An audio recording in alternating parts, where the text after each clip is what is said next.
Hello, everyone. Thank you for your time. The engineer, the architect of the entire Mishkan, the entire tabernacle, was a man by the name of Bezalel. And the Medrash tells us that there are three names that a person acquires for themselves in their lifetime. Number one, the name that your parents give you. Number two, the name that others call you.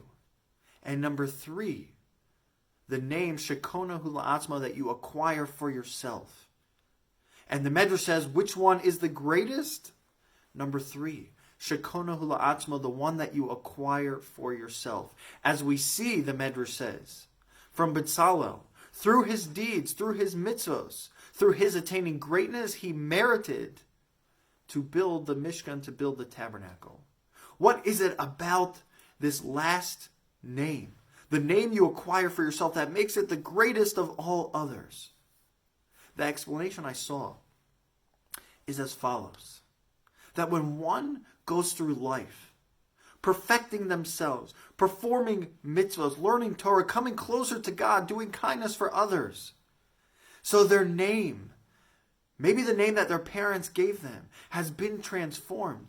When you hear the name Moshe, when you hear the name Aaron, when you hear the name Daniel, it's no longer just a name.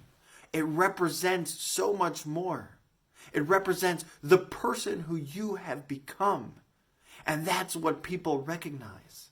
You know why the name, the last one, that which you acquire for yourself, is the greatest? Because it represents your life's work. It represents the person who you have become.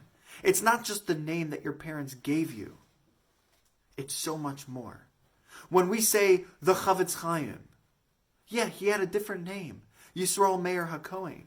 But we know him as a Chavetz Chaim because of his work on Shmiras HaLashon, guarding one's tongue, his chesed, his kindness, his Torah learning. He has been transformed through the work that he did, the name that he acquired for himself. Avram, Yitzchak, Yaakov are not just the names that the patriarchs were given by their parents, but it represents so much more the traits, their inherent greatness that they acquired throughout their lifetime. We all have the ability to transform the names that we were given into the names that we acquire for ourselves. To be the role model for others. That when people hear our name, they will say, he was great in chesed and kindness. She was the most sympathetic person to all people. Sensitive people. We have the ability to transform who we are, transform our names into greatness. Let's grab every opportunity, especially during these trying times, to Kona Hula'atzmo, acquire that name for ourselves, to complete ourselves, so when people and when God hears our name, they will say, yeah, look at that person. Look at who they have become. That's what that name represents. Have a wonderful Shabbos, everyone.